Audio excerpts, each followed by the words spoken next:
Ayan. Good morning, madam. So, where are you today?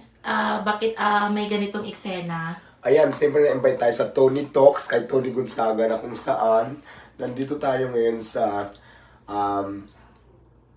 Makati. Embalsamador Room ba ito? Yes, embalmer room. Embalmer Room, oo.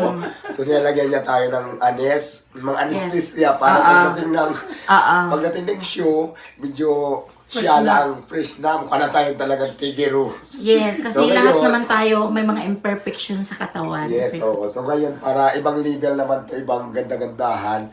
Kaya si ate, ito po ang embalmer Yes, dito. professional embalmer. Ayan.